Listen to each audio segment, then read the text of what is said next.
Good evening. This is the Financial Week. I'm Herman Green. LASCO Chairman Lascelles Chin has indicated that he is looking forward to next Friday when the judgment assessing damages relating to its case against U.S. pharmaceutical giant Pfizer will be handed down. Mr. Chin, who was speaking earlier this week at the monthly Mayberry Investor Forum, expressed delight that the case is finally coming to an end after 15 years. It seems from Pfizer, though, a court order barring LASCO for 7 years, 2005 to 2012, from distributing a generic drug used to treat high blood pressure. Pfizer at the time said LASCO was infringing on its patents, but LASCO challenged the claim and won in a case that has been in the court since 2002. Mr. Chin now looks to the award, which reached billions of dollars, though Pfizer has so far contended it should just be a few millions. Over 15 years, you can also calculate that interest too. The award should not only help LASCO Distributors Limited, but also LASCO Manufacturing and LASCO Financial Services, but also Jamaica. LASCO Financial Services. The Jamaican dollar recorded a gain for the 6th straight day on Friday, pushing the US dollar to a new 14-month low. That price is $127.37, the lowest the US dollar has sold for in Jamaica since August 26 last year. The Canadian dollar is also down, selling now for an average $99.73, its lowest price for more than 3 months. The pound sterling is also down, selling now for $166.41, while the euro now costs $149.12. That's its lowest for 2 months.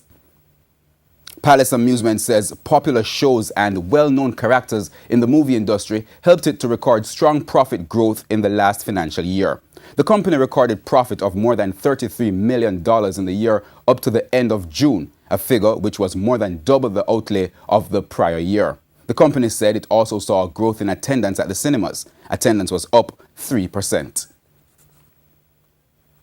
Berger Paints released information today advising that one of its directors and a senior manager sold their shares in response to the failed takeover bid from Trinidad-based Answer Coatings. The director and senior manager together sold a total of almost 438,000 shares. Those shares were valued at more than $4.7 million based on the offer price of $10.88. Answer Coating, which is the majority shareholder in Berger Paints, attempted to be the only shareholder in the entity, but failed in the bid because the offer price was too low. The price of oil rallied today to finish at its highest in nearly 8 months. Oil for delivery in December tacked on $1.26 to close at $53.90 a barrel. It is up around 4% this week. Prices found support on speculation that the Organization of the Petroleum Exporting Countries and other major producers will agree to extend their production cut deal through the end of the next year. The JSE index gained 4,257 points to close at a new record high, 292,467 points on Friday. The junior market index also posted gains, going up 37 points. Stocks posting gains on Friday included Access Financial, Blue Power, Carib Cement, Carreras Jamaican Teas, LASCO Distributors, Pan Jam, Radio Jamaica, and Sagicor Real Estate X Fund. Those recording losses included 1834 Investments, C2W Music, Express Catering, ISP Finance, Kingston Wharves, Mayberry Investments, and Scotia Group. And that's the Financial Week. I'm Herman Green. Good evening.